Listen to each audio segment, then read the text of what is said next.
And it's really nice to get that address from Barbara Stinson as well. I don't think you know this, but when I started working in Bangladesh in the late 1980s, my first trip was to India, to Chennai, to the MS Swaminathan Foundation, and to look at, I brought my colleagues from Bangladesh with me, and we came to Chennai to look at the field work that MS Swaminathan Research Foundation was doing at that time. And one of the things that struck me and which I took back, it was how the foundation was using the schools, the local schools, as a backdrop for teaching parents and communities computer literacy in the evenings after school was over. And I was so amazed by that experience. Of course, I came there to learn about nutrition and nutrition interventions, but that was one of the things I took back with me to Bangladesh, and which we did also in the communities that we worked with in Bangladesh. The first slide, please.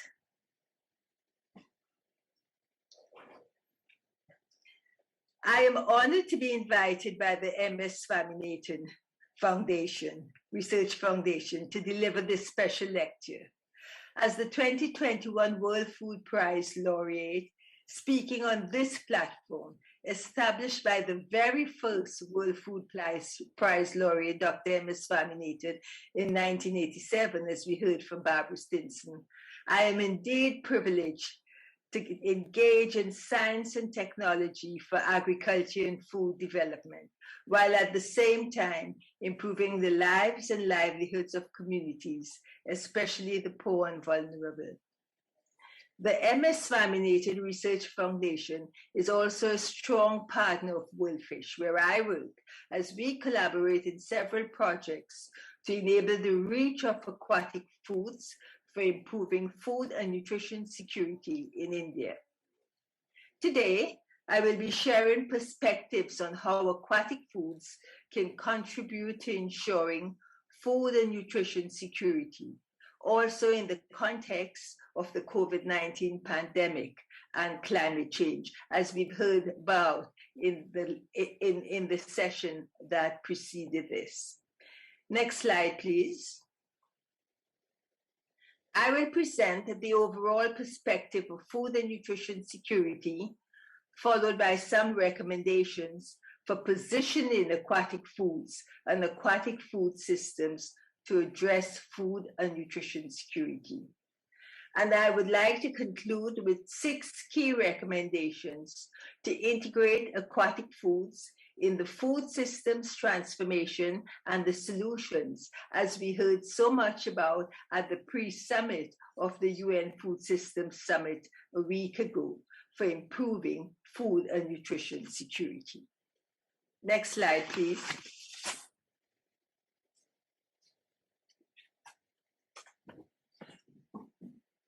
Globally, over 800 million people experienced hunger in 2020. And this was an increase from 2019. This increase reflects the unprecedented impact of the COVID-19 disruptions for food and nutrition security. More than 2 billion people did not have access to adequate food. We know that women are more susceptible to shocks and disruptions. And last year, the prevalence of food insecurity among women was 10% higher compared to that of men. Regionally also, we know with the large populations we have in Asia and in Africa, that many of the undernourished people, half, are found in Asia and 1/3 in Africa. And the levels are even high in Latin America and the Caribbean region, where I come from. We see that today, with the new figures that are coming out, malnutrition remains a challenge, especially for children under 5 years of age, and that the prevalence is higher today due to the effects of COVID-19 pandemic. So this puts us in a very precarious position. How are we going to meet the goals of the Sustainable Development Goals, the targets, with just 9 years left? Next slide, please.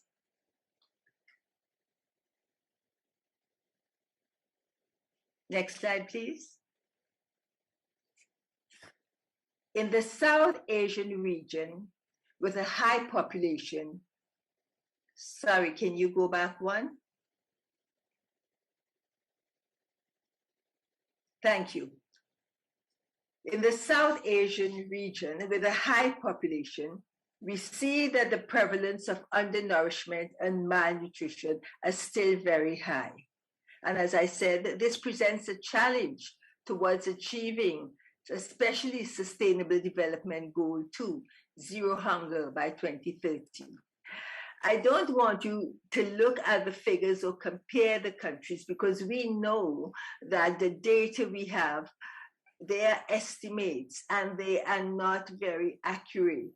However, I still want you to look at that. If we look at, even with all the improvements we have seen in India compared to the other countries, that the rates and the prevalences of undernutrition, anemia in women, and stunting in children are still very high. And we do know that we have the means to do better. Next slide, please. I've shown here a diagram from the high-level panel of expert report on food security and nutrition, which stems from 2020. I have the privilege, together with Professor Nitya Rao, to be a member of the high-level panel of experts. And what we can see here is that the COVID-19 pandemic disrupted our food global systems. I've shown you the numbers before, and further exposed many more people to food and nutrition insecurity. The initial projections in 2020 estimated that up to 132 million people went hungry, while 124 million people were pushed into extreme poverty. With more countries going into lockdown due to new waves of the infection, we know that more people will be infected by the disruptions. Next slide, please.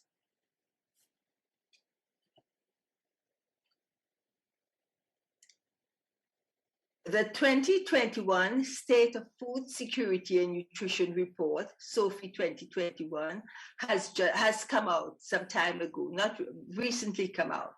And in this report, 6 pathways were outlined to guide food systems transformation.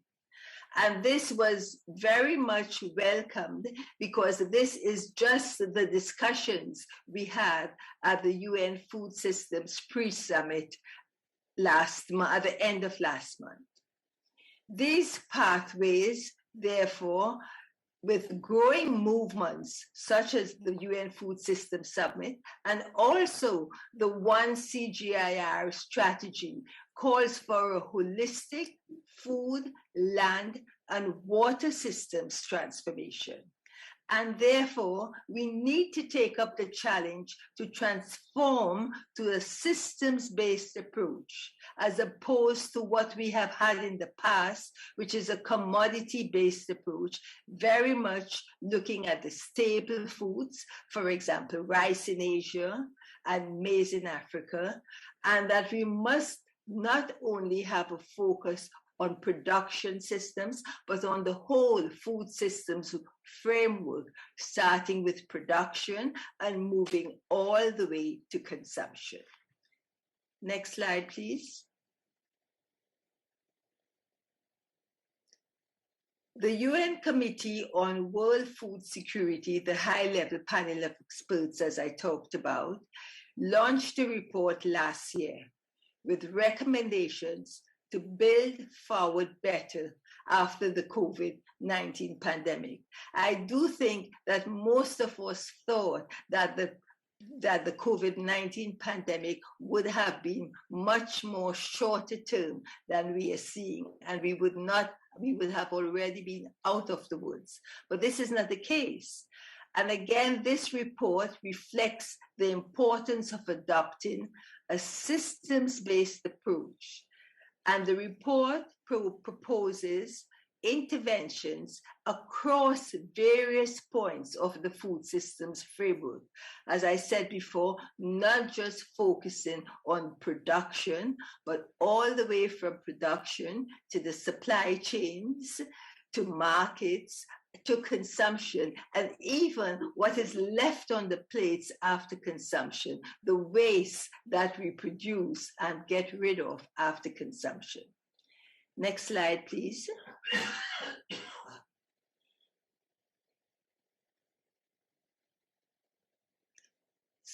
Sorry, would you go back one more? Okay. These two reports describe solutions for food systems in general. However, aquatic foods and aquatic food systems are very often overlooked in their role of addressing food and nutrition insecurity in nourishing nations and in building resilience against climate shocks and other disruptions.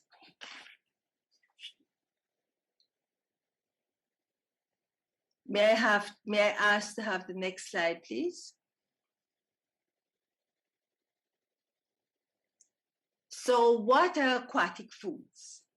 Aquatic foods, as opposed to just fish or seafood, as we have talked about very much in the past, aquatic foods include animals, plants, and microorganisms that are farmed or harvested from various water bodies.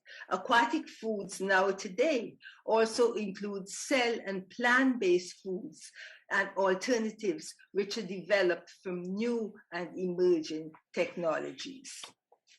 Next slide, please.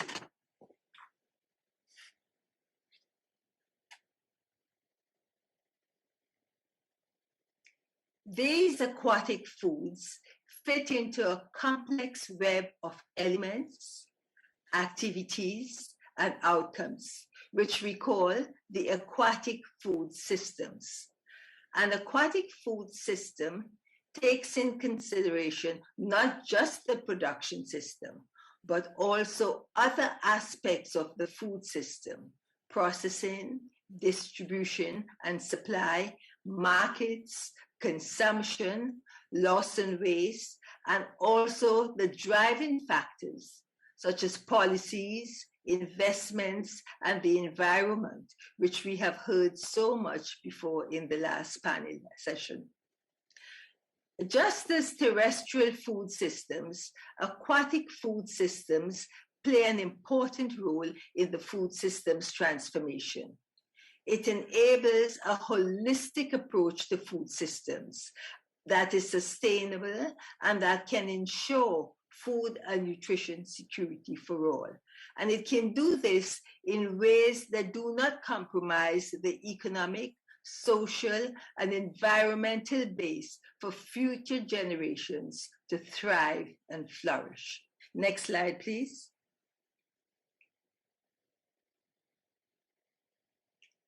Aquatic food systems bring benefit across the three dimensions of sustainable development: social, economical, and environmental. We know that about 800 million people depend on aquatic food systems for livelihoods, and about 90% of these people live in low and middle income countries. While aquatic foods is the primary protein source of 3.3 billion people, it is also the most, for many, easily available, affordable, and accessible animal source food from many low-income communities. Aquatic foods also have a lower environmental footprint as compared to many terrestrial foods. And low trophic, high biomass aquatic foods, which are harvested, we know that the harvesting of these foods are more sustainable than other foods from the terrestrial foods. Next slide, please. In this slide, I've taken out some work that has been done some time ago on the conversion efficiency of foods and emissions. And as we can see, foods such as fish and bivalves have lower emission rates as compared to terrestrial foods. Also, aquatic foods, we know, such as seaweed, hold the potential to restore degraded ecosystems, rebuild habitat and nurseries for aquatic foods, and also have the potential to sequester atmospheric carbon while requiring minimum inputs for production. This diagram that I've shown here is from 2015, and we do know that with time there is more work that is being done on the environmental footprint of aquatic foods, and we will have to upgrade and do some more research so that we can get a fuller view of the environmental footprint of aquatic foods. Next slide, please. So we must ask ourselves, how do we optimize aquatic foods for nourishing nations? Firstly, we must recognize the importance of the rich diversity of aquatic foods. It's not just fish, but a wide range of other animals and plants, their availability in various aquatic systems, and the multiple nutritional value that they offer. We heard from the last session, diversity being a very important point, and in my presentation, diversity is also extremely important.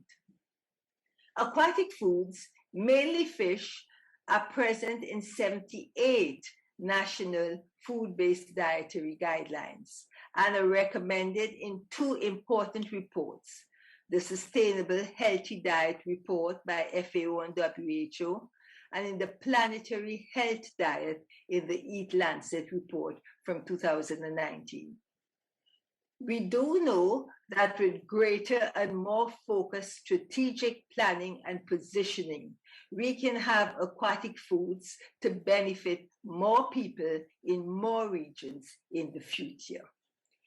Next slide, please. In May of this year, the UN Nutrition launched its first discussion paper, positioning the importance and role of aquatic foods in sustainable, healthy diets. This discussion paper builds consensus on the role of aquatic foods. It is supported by evidence, and the goal is to inform and steer policy, investments, and research towards delivering sustainable, healthy diets and meeting the Sustainable Development Goals. One key recommendation from this discussion paper is to increase consumption of diverse aquatic foods, especially low trophic, high biomass aquatic foods, including small pelagic fish and seaweed, and having aquatic foods and aquatic food products be available and accessible to consumers, especially the poor and vulnerable populations, and thereby make a significant contribution to food and nutrition security. Next slide, please.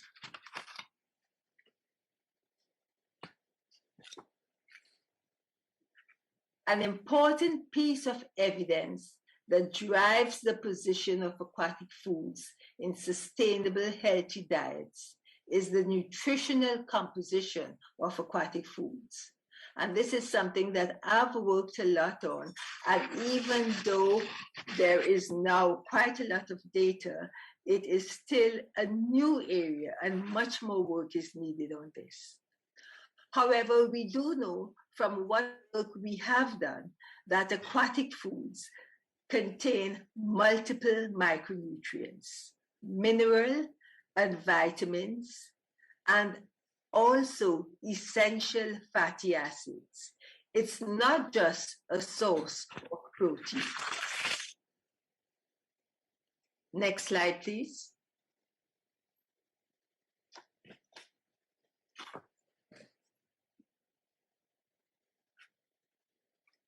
Most of these micronutrients present in aquatic foods are highly bioavailable. This means that they are readily absorbed by the human body, and thereby they contribute greatly to global dietary nutrient recommendations. Most of these micronutrients are also found only in animal source foods and aquatic foods, with many aquatic foods being an available food source with low environmental costs, as we have said before. Even though we know something about the essential micronutrients found in aquatic foods, yet our database is too little, it's still too small, and there are not many institutions that are working on this piece of research to show how important aquatic foods are as a major source of essential nutrients. Next slide, please.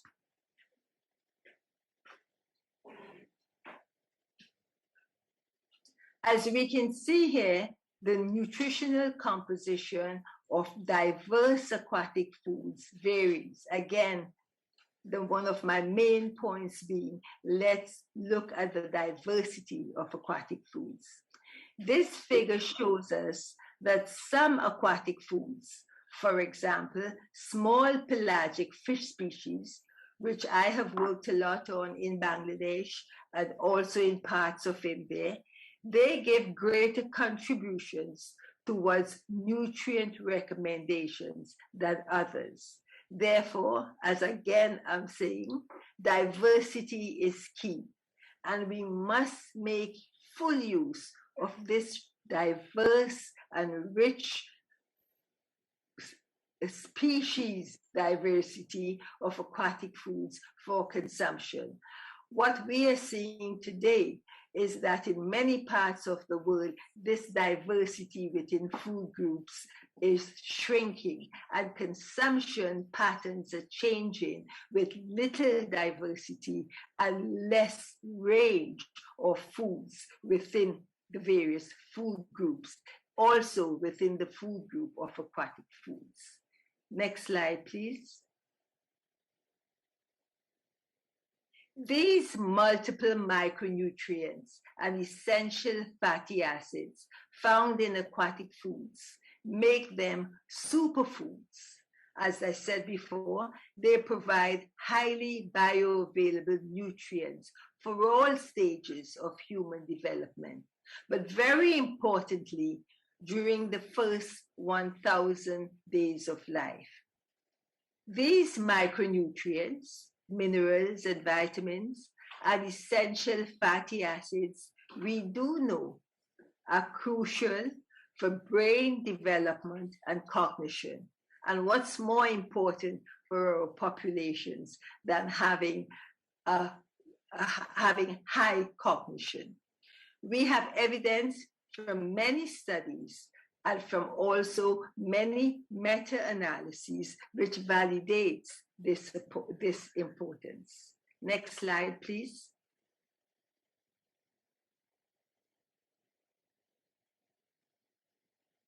In addition, we have studies that show the potential of aquatic foods in lowering the incidence of non-communicable diseases. And sorry, can I move back? Can you move back to one slide more, please?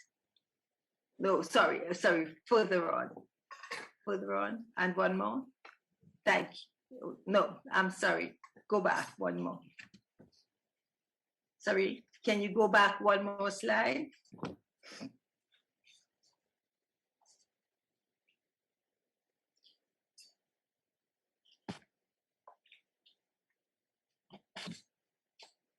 And one more, please. The next slide, please. Okay, thank you. Studies have shown the potential of aquatic foods in lowering the incidence of non-communicable diseases and in decreasing morbidity and mortality, especially in relation to cardiovascular diseases. We know that diets rich in aquatic foods can improve the world's total burden of disease-related disability adjusted life years, DALYs.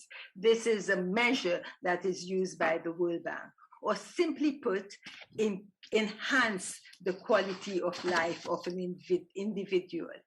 These results that I show here stem from meta-analyses and take into consideration large population groups across many countries and show the effect that aquatic foods have as superfoods for health and for controlling diseases. Next slide, please. In many countries, as we know, aquatic foods are not eaten alone, and they are not cooked alone.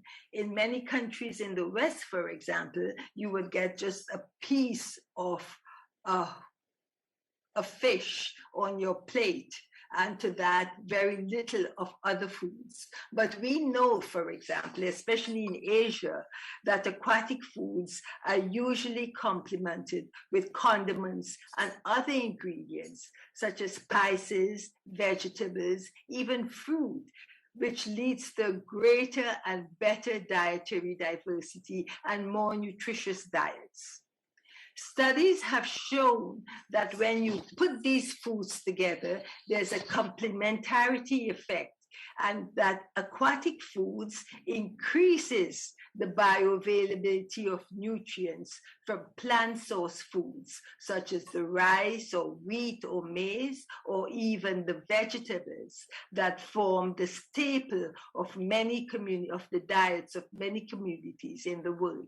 So aquatic foods, as I said before, brings with it multiple micronutrients, essential fatty acids, and also protein. But in addition, it has this benefit of increasing the total diversity of foods on the plate and complementing the bioavailability of nutrients found on the plant, so found in the plant source foods on the plate. Next slide, please. An added advantage of aquatic foods is that they can be processed into nutritious, safe, and accessible food-based products that can increase consumption of these superfoods, especially for communities which live far away from water bodies. Aquatic food-based products, such as dried small fish, fish powder, and fish chutney, which we've worked with both in Bangladesh and Odisha, can be easily available in small quantities. They have a long shelf life and can be consumed during the lean production period, enabling consumers to obtain nutritious superfoods outside of the production cycle. Next slide, please. With these superfoods in hand, we need strategies and action plans to build the demand for consumption, with the aim of expanding the reach of aquatic foods to more people. As mentioned earlier, only 78 countries mention aquatic foods, mainly fish, in their national food-based dietary guidelines. We must change this so we can use the total benefits of aquatic foods and the total benefits of diverse aquatic foods to be incorporated into more food-based dietary guidelines. And these guidelines, we must ensure they must be culturally specific, they must be diverse and context specific, and they must be at national and sub-national levels. The inclusion of aquatic foods into national guidelines can also lead towards policies and investments for aquatic foods, especially through public procurement and nutrition programs, as we have need for now in light of the COVID-19 disruptions. Policies should be revised to include aquatic foods and aquatic food products into social interventions, such as social safety net programs, school feeding programs, and mother and child health care programs.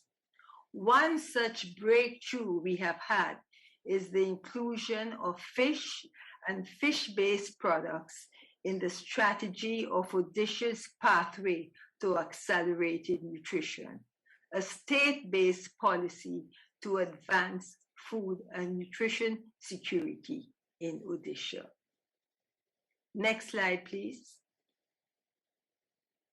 In Odisha, we have had several programs initiated, including through partnerships with the MS Swaminathan Research Foundation. And these programs in Odisha are to enable the inclusion of fish and aquatic foods in the Odisha nutrition strategies. These include serving fish in meals of children in Angawati centers and providing take-home rations for women in the state. There are now plans in Odisha to scale these pilot activities to more districts across Odisha. Many other states are showing great interest in the programs that we have in Odisha. So hopefully we can have nutritious aquatic food products in programs across Odisha. We are also working together with the Indian research organizations in order to have this impact throughout other states of India. Next slide, please.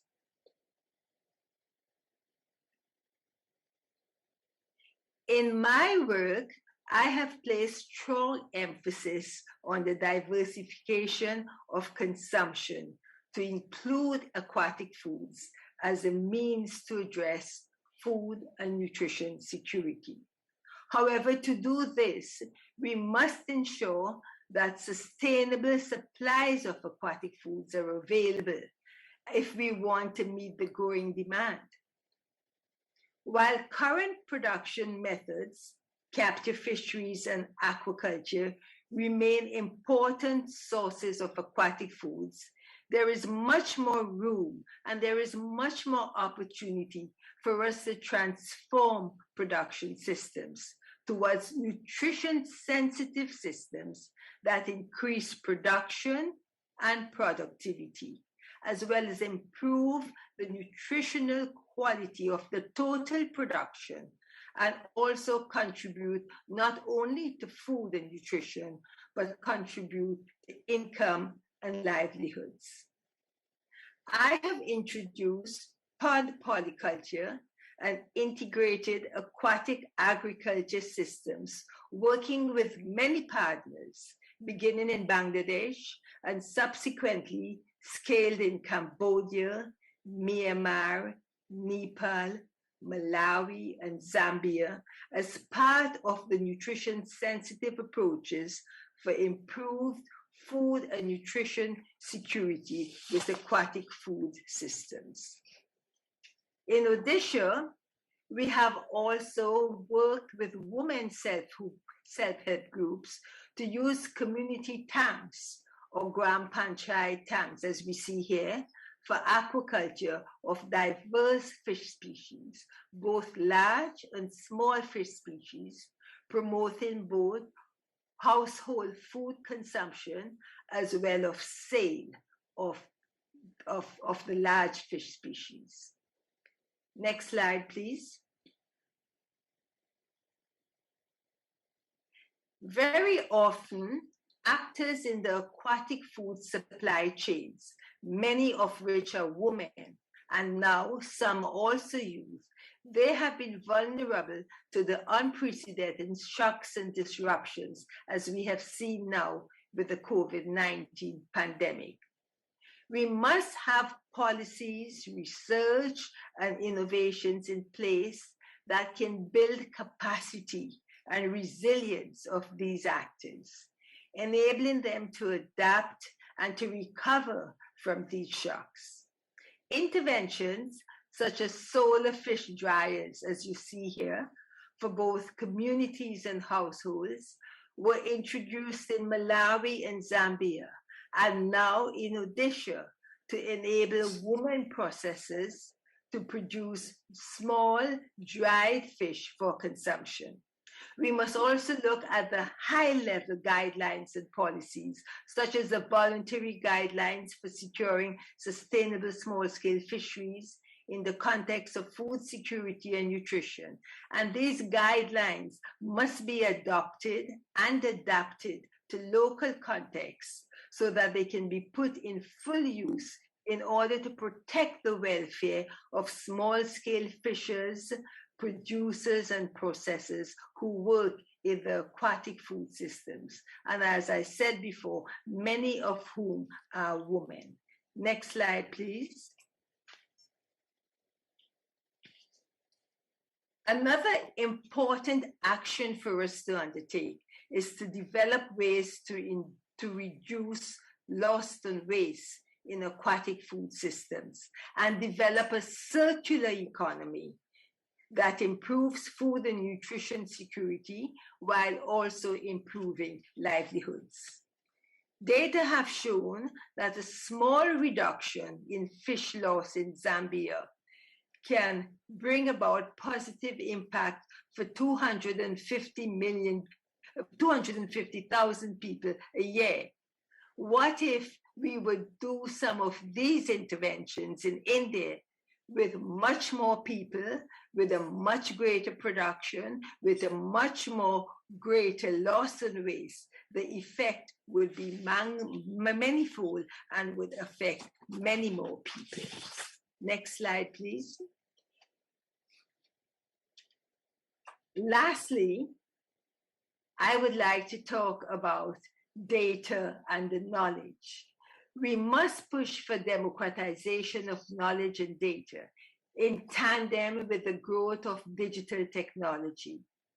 To do so, we will be enabling better design, monitoring, and communications of solutions, also the risks and trade-offs, and we will have better information for the greater growth of the aquatic food systems. Importantly, there is a need to build a bridge between traditional knowledge with modern technology to create platforms whereby stakeholders can learn, share, and develop solutions for building capacity and resilience. And these solutions must be culture-specific and people-centered. Partnerships, as we have between WorldFish and the MS Swaminathan Research Foundation, are crucial to continuing the efforts to use aquatic foods as solutions for improving food and nutrition security for all. We must take every available opportunity to build strong partnerships to enable the desired transformation. And we must be cognizant of the fact that communities and people must be at the center of this transformation. Next slide, please. In summary, I have 6 key messages that we must bring into action to enable aquatic foods to strengthen food and nutrition security while building resilience to climate change and being able to master the disruptions of the COVID-19 pandemic. We have just 9 harvest seasons left before 2030, and we must have transdisciplinary and multi-stakeholder solutions that are people-centered, context-specific, and must benefit the community and the people we work with, and especially the poor and vulnerable and marginalized communities in aquatic food systems. The solutions we put in place must work for all. No one must be left behind. We must be conscious that no food system transformation is complete without taking into full consideration aquatic food systems. For a long time, we've concentrated only on terrestrial food systems.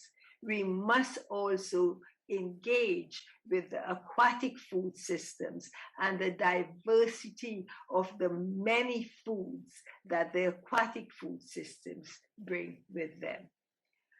And as I have mentioned here before, I do think it's important in moving forward that we improve on the quality of the data of aquatic foods. Our data and our knowledge base is still too low.